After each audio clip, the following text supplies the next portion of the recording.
तो चलो बच्चों, आज हम लोग स्टार्ट करने जा रहे हैं अपना नया चैप्टर जिसका नाम है डेप्रिसिएशन। ठीक है। तो पहले तो देखो, इसके बारे में अपन लिखना चालू करेंगे कि डेप्रिसिएशन क्या चीज़ है। ठीक है, पहले लिखना चालू करते हैं। तो लिखो, हेडिंग डाल दो, चैप्टर का नाम डेप्रिसिएशन। देखो, कोई भी फिक्स एसेट्स होती है बिजनेस के अंदर। फिक्स एसेट्स तो आप सबको पता ही है। बिजनेस के अंदर किसी भी तरीके की कोई फिक्स एसेट्स है, उसकी वैल्यू में रेगुलर बेसिस पर यूज करने पर जो उसकी वैल्यू में कमी आती है, अपन उसको डेप्रिसिएशन कहते हैं। तो लिखो मीनिंग, सबसे पहले लिखो मीनिंग। ठीक है, meaning depreciation refers to, depreciation refers to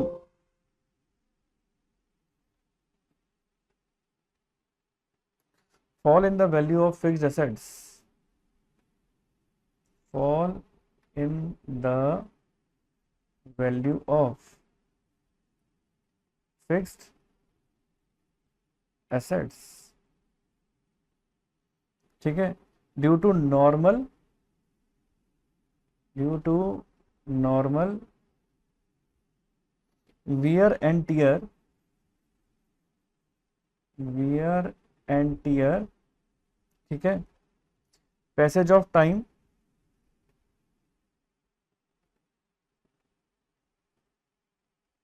normal wear and tear, passage of time, और एक्सपेक्टेड ऑब्सोलेंस,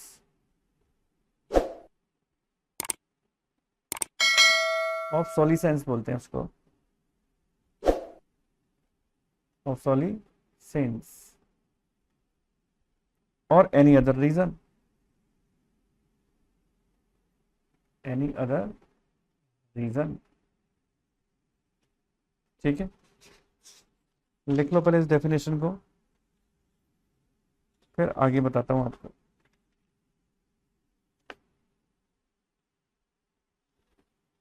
ठीक है,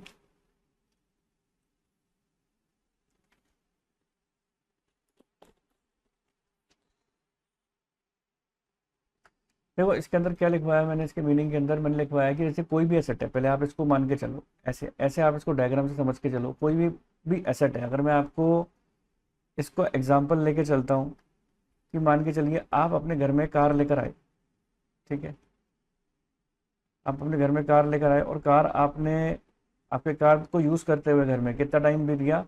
जब लेकर आए थे ये कार थी 10 लाख रुपए की। ठीक है, आज कार को यूज़ करते करते 5 साल बीत गए, आफ्टर 5 ईयर, आफ्टर 5 ईयर्स, क्या वो कार अब भी 10 लाख रुपए की बिकेगी?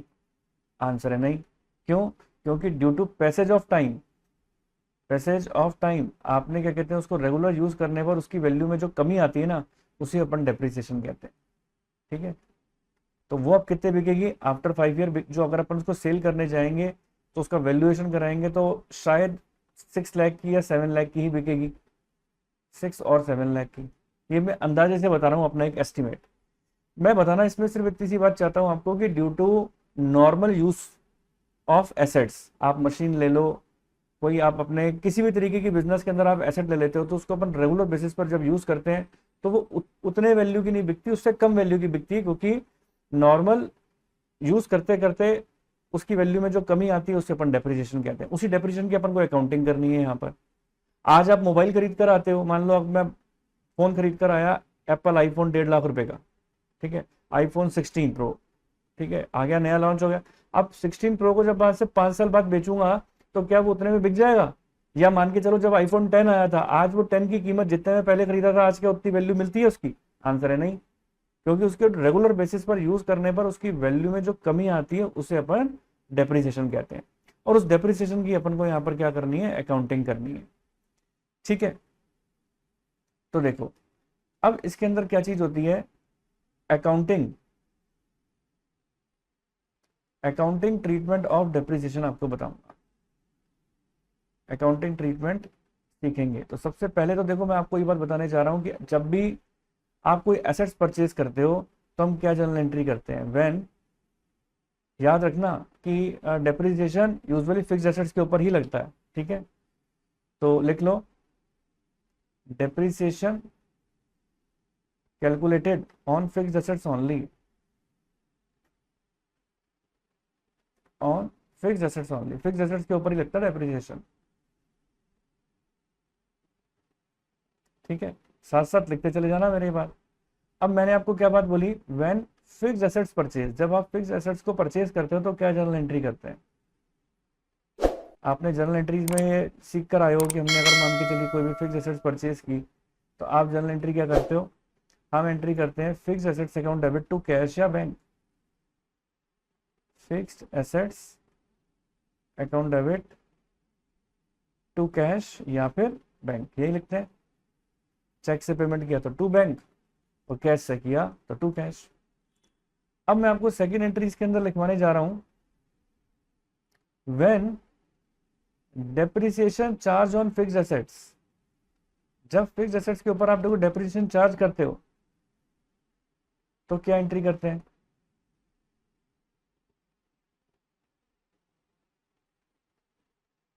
अगर आप कोई भी फिक्स्ड एसेट्स के ऊपर डेप्रिसिएशन चार्ज करते हो तो हम एंट्री क्या करते हैं उसके ऊपर, हम एंट्री करते हैं depreciation account debit, depreciation account debit to fixed assets, depreciation account debit to fixed assets account. ठीक है, थर्ड, अगर मान लो यहां तो देखो अपन ने एसेट्स को खरीदा था, अपन मैं आपको बोलूं कि अगर मैं एसेट्स को बेच रहा हूं, एसेट्स को सोल्ड आउट करते हैं तो क्या जर्नल एंट्री करते हैं, व्हेन एसेट्स सोल्ड,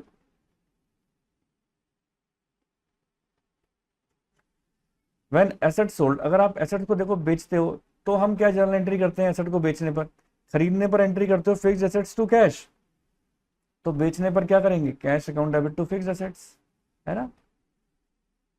और एक चीज याद और रखने वाली बात होती है, देखो बेटा, जितना भी डेप्रिसिएशन आप पूरे साल भर में चार्ज करते हो ना, एट द ईयर एंड उस डेप्रिसिएशन को अपन को पीएनएल में ट्रांसफर करना पड़ता है। ठीक है, transfer of depreciation, transfer of depreciation to profit and loss account, ये प्रॉफिट एंड लॉस अकाउंट में ट्रांसफर करना पड़ता है। अब इसमें कैसे करते हैं, क्यों करते हैं, क्या करते हैं, सारी बातें मैं एग्जांपल से आपको समझाऊंगा एक एक। तो transfer of depreciation to PNL account की एंट्री क्या हो जाएगी, अपना profit and loss account debit to depreciation, तो कर लो profit and loss account debit to depreciation, profit and loss account debit to depreciation account.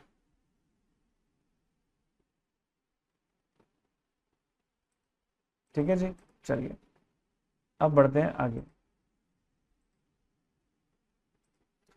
अब अब देखो, आगे प्रोसीड करने से पहले मैं आप लोगों को एक बात बताना चाहता हूं कि डेप्रिसिएशन को कैलकुलेट करने की भी मेथड्स होते हैं। तो आप लोग हेडिंग डालो, मेथड्स,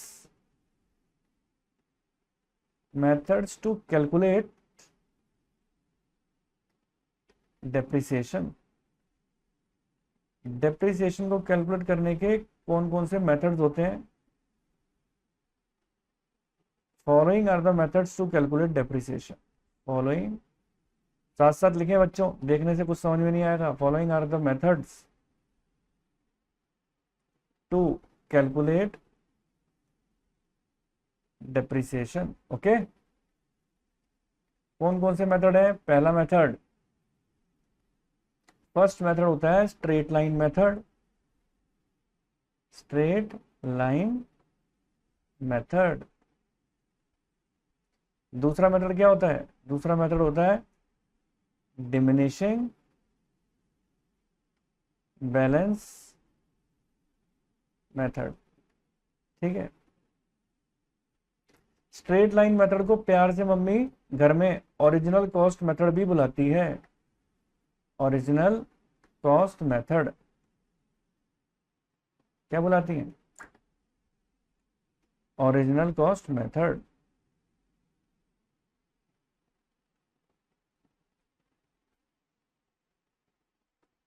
ठीक है, और क्या नाम होता है, स्ट्रेट लाइन मेथड हो गया, ओरिजिनल कॉस्ट, और ट्यूशन पे इसका नाम है फिक्स इंस्टॉलमेंट मेथड। ठीक है, फिक्स इंस्टॉलमेंट मेथड, लिखते जा रहे हो ना मेरे साथ साथ, ठीक है, घूरने से समझ में नहीं आएगा, लिखने से समझ में आएगा। ठीक है प्यारे बच्चों, तो देखो सुनो, अब डिमिनिशिंग बैलेंस मेथड का स्कूल में नाम क्या है, WDV मेथड, जिसे अपन return down value method full form होता है, रिटर्न डाउन वैल्यू मेथड भी बोलते हैं, और प्यार से मम्मी इसको WDV मेथड बुलाती है, और ट्यूशन पे बच्चे इसको क्या बुलाते हैं, reducing cost method, reducing cost method. तो कहीं किसी भी नाम से आ जाएगा, क्या फर्क पड़ता है, हम उसको कर लेंगे। लेकिन दोनों मेथड में देखो फर्क क्या है, ध्यान से सुनना। फॉर एग्जाम्पल,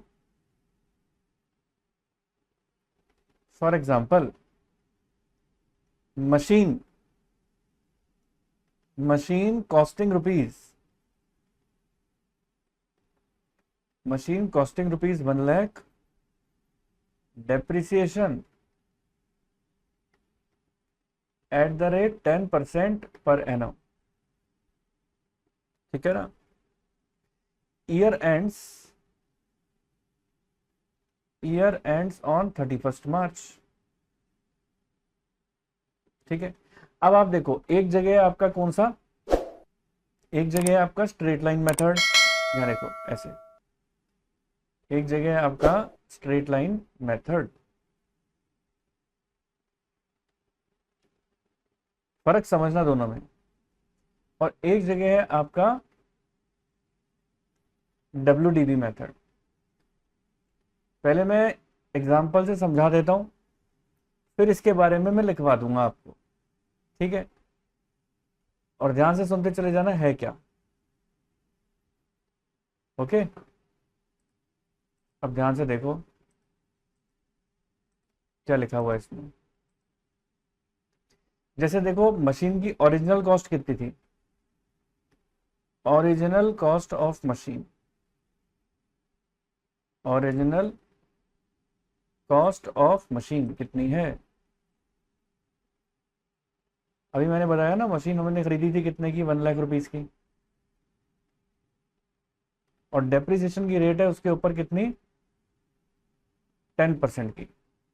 तो ओरिजिनल कॉस्ट 1 लाख, चाहे स्ट्रेट लाइन मेथड हो चाहे WDV मेथड हो, ओरिजिनल कॉस्ट तो 1 लाख ही रहेगी, लेकिन डेप्रिसिएशन लगेगा 10% की रेट से, 10% पर एनम। तो आप 1 लाख का 10% निकाल सकते हो ना, 1 लाख इंटू 10/100, तो ये कितना हो गया, 10,000। तो अगर मैं 10,000 घटाऊं, फर्स्ट ईयर का डेप्रिसिएशन, फर्स्ट ईयर है, इसका डेप्रिसिएशन अगर मैं घटाता हूं तो यहाँ 90,000 आ रहा है ना। और सेम अगर WDV के अंदर भी अगर मैं निकालूं, तो वही 1 लाख का 10/100 करूंगा तो 10,000 आ जाएगा, है ना।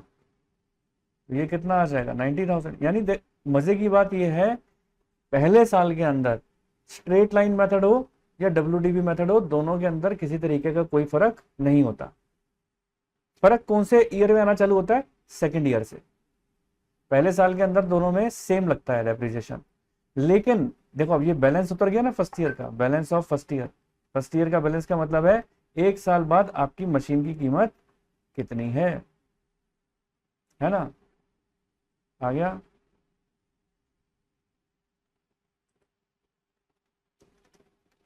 अब देखो, अब आपको क्या चीज बताने जा रहा हूं मैं,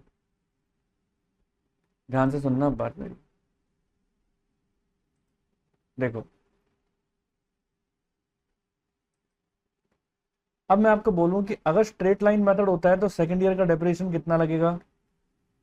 तो बच्चों, मैं स्ट्रेट लाइन मेथड के अंदर आपको एक बात बताना चाहता हूं, डेप्रिसिएशन स्ट्रेट लाइन मेथड में हमेशा ओरिजिनल कॉस्ट पे लगता है।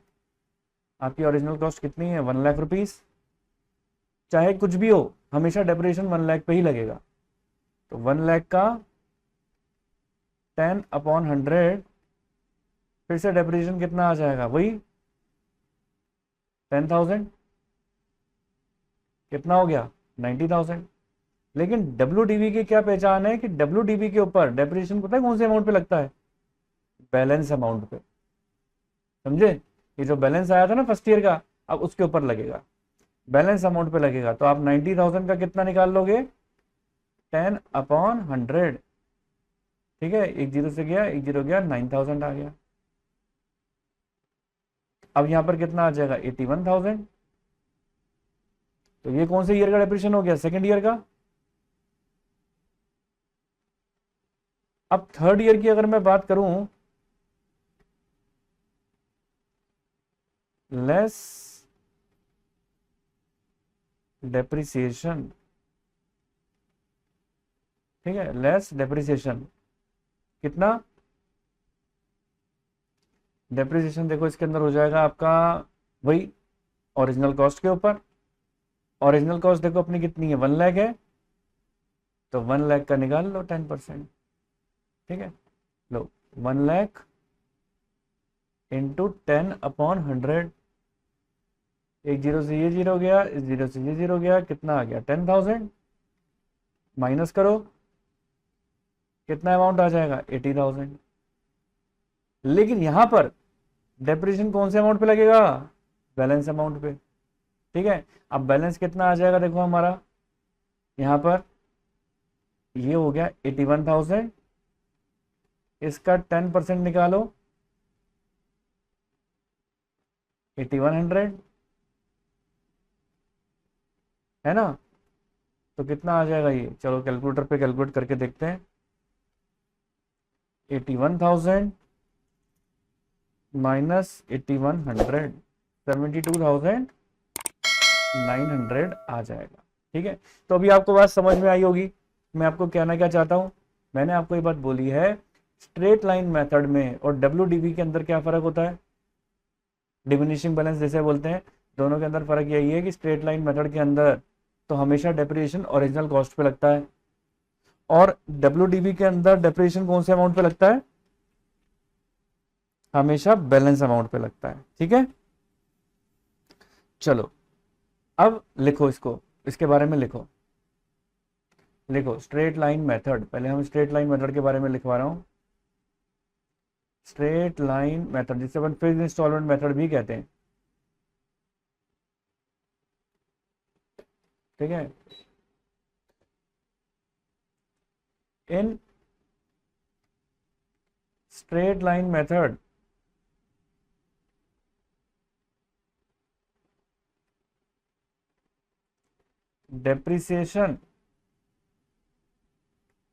depreciation always be calculated on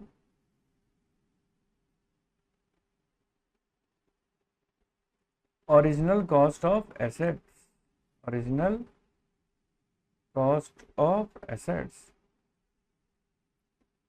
ठीक है, in straight line method depreciation always be calculated on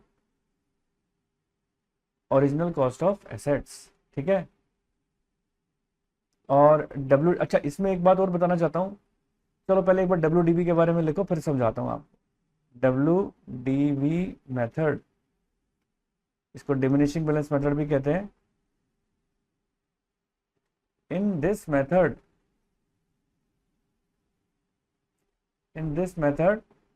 depreciation always be calculated on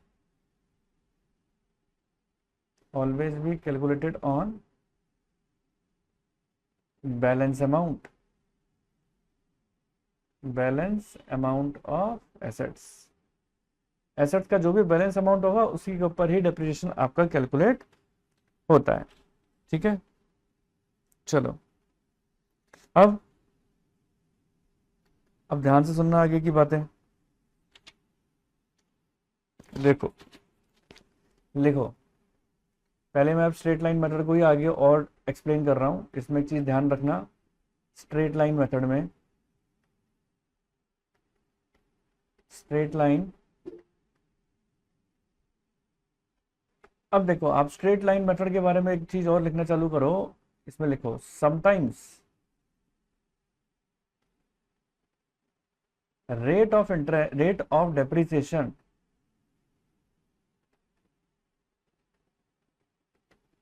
is not given in the question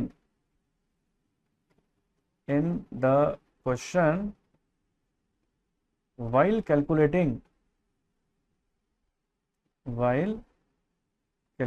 depreciation. जब हम depreciation calculate करते हैं ना फ्रॉम स्ट्रेट लाइन मेथड, जब हम depreciation calculate करते हैं फ्रॉम स्ट्रेट लाइन मेथड, कई बार हमको क्वेश्चन के अंदर रेट ऑफ डेप्रिसिएशन नहीं देते, तो ऐसे केस के अंदर डेप्रिसिएशन को कैसे कैलकुलेट करते हैं? In this case following formula will be used.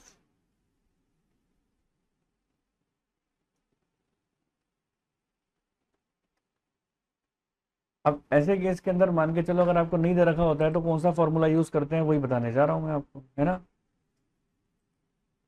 चलो देखते हैं कौन सा फॉर्मूला है.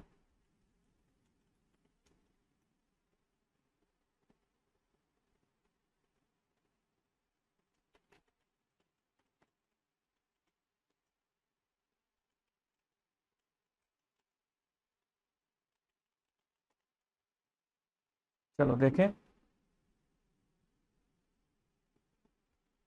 In this case following formula will be use. अब कौन कौन से फॉर्मूले अपन यूज करते हैं इसके अंदर डेप्रिसिएशन निकालने का? तो लिखो depreciation is equals to original cost minus scrap value divided by estimated life. ठीक है, तो ओरिजिनल कॉस्ट क्वेश्चन के अंदर दे रखी होगी, स्क्रैप वैल्यू भी क्वेश्चन के अंदर दे रखी होगी, और एस्टिमेटेड वैल्यू भी क्वेश्चन के अंदर दे रखी होगी. ठीक है, चलो अब इसके ऊपर करा देता हूं आपको एक आध क्वेश्चन, फिर धीरे धीरे अपन टिपिकल क्वेश्चंस के ऊपर जाएंगे. तो चलो लिखते हैं एक क्वेश्चन, स्टार्ट करते हैं, देखते हैं कि ये ओरिजिनल कॉस्ट मेथड कैसे है. तो लिखना चालू करो. एग्जाम्पल किसके ऊपर लिखवाने जा रहा हूं? स्ट्रेट लाइन मेथड के ऊपर. स्ट्रेट लाइन मेथड और ब्रैकेट में लिखना when rate of depreciation is not given. Rate of depreciation is not given. ठीक है, तो लिखो, देखो यहाँ पर लिखते हैं अपन एग्जाम्पल. चलो एग्जाम्पल क्या कहता है? On 1 April 2007, on 1 April 2007 A limited, साथ साथ कॉपी करना, A limited company purchase a machine,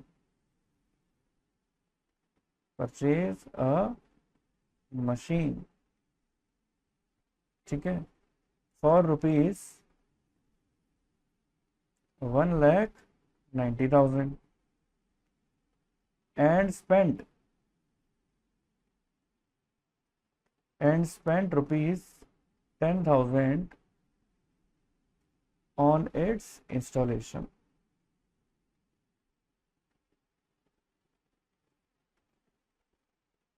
ठीक है, at the time of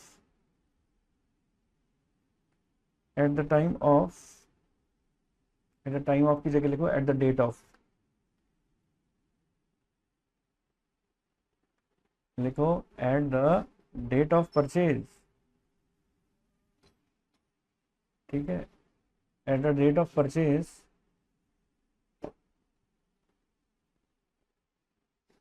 it was estimated,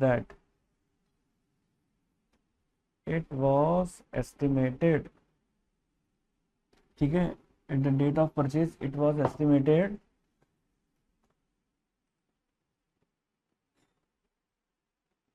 ठीक है,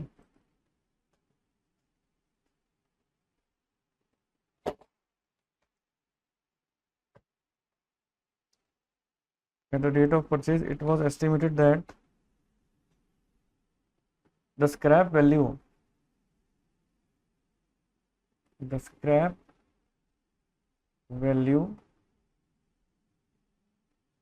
that the scrap value of the machine that the scrap value of the machine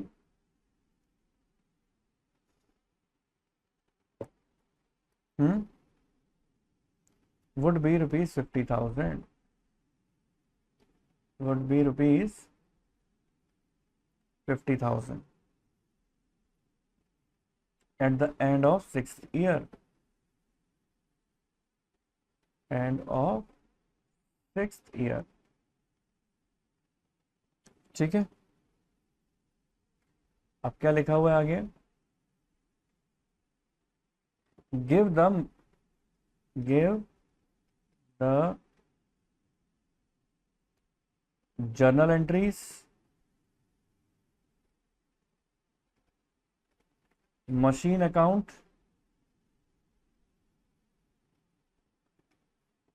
and depreciation account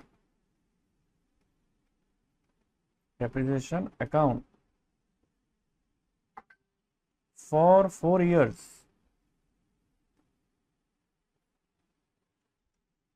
by fixed installment method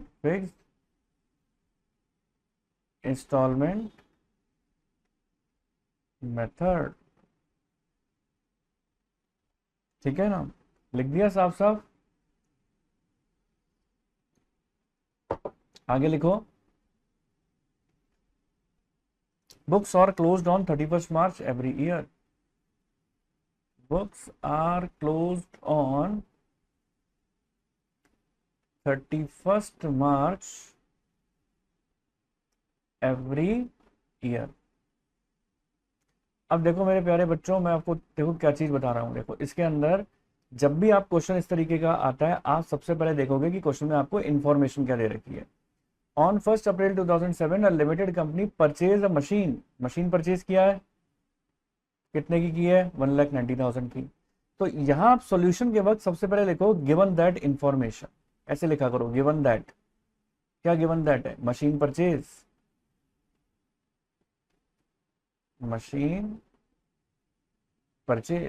ठीक है, 1,90,000 की। Okay, और 10,000 उसकी installation के ऊपर स्पेंड हुए हैं। तो देखो 1,90,000 की आपने मशीन परचेज किया है। बेटा आपका जो क्वेश्चन है इसके अंदर की सर इसके अंदर रेट ऑफ डेप्रिसिएशन क्या है, यही तो है मेरा हेडिंग कि जब क्वेश्चन के अंदर रेट ऑफ डेप्रिसिएशन नहीं दे रखी होती तो हम क्वेश्चन को कैसे सॉल्व करते हैं। जो मैंने आपको ऊपर फॉर्मूला लिखवाया है, इस फॉर्मूले से मैं अभी आपको बताऊंगा। ठीक है तेजस, आगे बढ़ते हैं। देखो अब मैं आपको एक बार बता रहा हूँ कि मशीन आपने परचेज किया 1,90,000 की, और मैं आपको जर्नल एंट्री के अंदर ही ये बात बताकर आया था कि मशीन परचेज करते ही या कोई भी एसेट परचेज करते ही अगर आप उसके ऊपर कोई भी खर्चा करते हो उसकी इंस्टॉलेशन के ऊपर, तो वो उसकी कॉस्ट में जाके जुड़ जाता है। तो यहां पर इंस्टॉलेशन का जो खर्चा है वो 10,000 का है। कितने का है इंस्टॉलेशन का, 10,000 रुपीज का खर्चा है। हमने उसकी कॉस्ट में जाके जोड़ दिया तो कितना आ गया, 2 लाख रुपीज। तो आप अपनी मशीन की कॉस्ट कितनी मानोगे, 2 लाख रुपीज, है ना, क्योंकि वो उसकी कॉस्ट के अंदर जाकर जुड़ गया। क्वेश्चन के अंदर आपको स्क्रैप वैल्यू भी दे रखी है, कितने की दे रखी है, 50,000 की।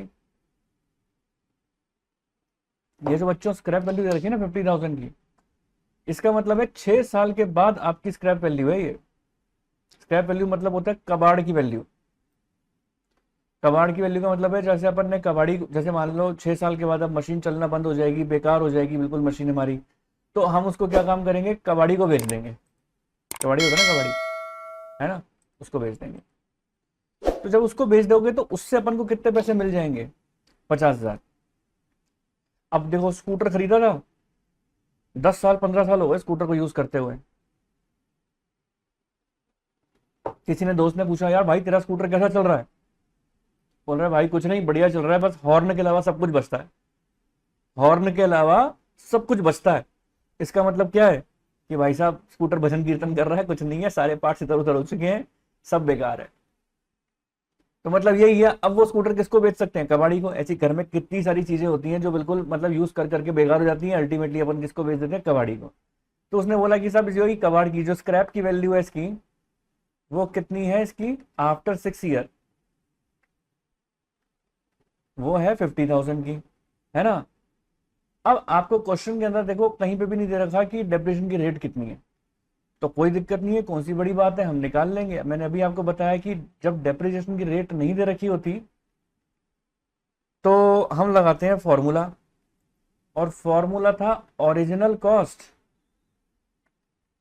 Minus scrap value divided by estimated life.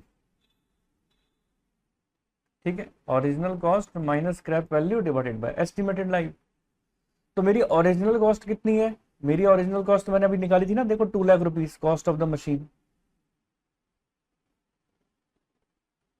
है ना, minus scrap value 50,000 upon estimated life 6 साल, 1,50,000 डिवाइडेड बाय 6। ठीक है, आओ देख लेते हैं, 1,50,000 डिवाइडेड बाय 6 तो कितना हो गया? 25,000। तो हर साल का हमारा डेप्रिसिएशन कितना हो जाएगा? 25,000 ईच ईयर डेप्रिसिएशन, जो हर साल चलेगा। अब जर्नल एंट्रीज कैसे होंगी, कैसे अकाउंट बनेंगे, सारी बातें आपको बताऊंगा। एक शॉर्ट रिव्यू बोल देता हूं, मैंने आज आपको क्या पढ़ाया, मीनिंग ऑफ डेप्रिसिएशन बताई, फिर मैंने बताया डेप्रिसिएशन क्या होता है, रेगुलर बेसिस पर एसेट्स को यूज करने से जो वैल्यू में कमी आती है वो डेप्रिसिएशन हो जाता है। अकाउंटिंग ट्रीटमेंट क्या है, फिक्स एसेट्स परचेज करते हैं तो हम क्या एंट्री करते हैं, उसके ऊपर डेप्रिसिएशन होता है, तो उसकी जर्नल एंट्री क्या होती है। एसेट को सोल्ड करते हैं तो एंट्री क्या होती है, और at the end of year हमें जो भी हमारा डेप्रिसिएशन है उसको पीएनएल में जाके चार्ज करना होता है। मेथड क्या है डेप्रिसिएशन को कैलकुलेट करने के? Straight line method, original cost, fix installment, diminishing WDV और रिड्यूसिंग बैलेंस मेथड। फिर मैंने एक एग्जांपल लिया और उस एग्जांपल से आपको बताने की कोशिश की कि डेप्रिसिएशन किस तरह से लगता है। स्ट्रेट लाइन मेथड में फिक्स चलता है और डब्ल्यूडीवी में बैलेंस के ऊपर लगता है। ठीक है, फिर एक बताया आपको कि कई बार स्ट्रेट लाइन मेथड में आपको डेप्रिसिएशन की रेट नहीं देते हैं, तो वहां पर आपको फॉर्मूला लगा के डेप्रिसिएशन लगाना होता है। और फिर एक एग्जांपल लिया और इस एग्जांपल से मैंने आपको बताया कि किस तरह से फॉर्मूले से हम डेप्रिसिएशन के अमाउंट को निकालते हैं। हालांकि इस फॉर्मूले में मैंने आपको जर्नल एंट्री बतानी है, मशीन अकाउंट कैसे बनता है, डेप्रिसिएशन अकाउंट कैसे बनता है, ये सब बताऊंगा। उम्मीद करता हूँ यहाँ तक की बात आपको अच्छी तरह समझ में आई होगी। समझ में आ गई तो चैनल को लाइक कर देना, चैनल पर नए हो तो सब्सक्राइब कर देना, अपने फ्रेंड सर्कल के साथ शेयर कर देना। मिलते हैं अपने नेक्स्ट वीडियो के साथ, जब तक के लिए ओके, टाटा, बाय बाय। तो उम्मीद करता हूँ आप लोगों को मेरा वीडियो अच्छा लगा होगा, पसंद आया होगा। मेरा वीडियो अच्छा लगा, पसंद आया तो इसको लाइक कर देना, चैनल पे नहीं हो तो सब्सक्राइब कर देना और अपने फ्रेंड सर्कल के साथ ज़्यादा से ज़्यादा शेयर कर देना। तो जल्द से जल्द मिलते हैं अपने नेक्स्ट वीडियो के साथ, तब तक के लिए ओके, टाटा, बाय बाय।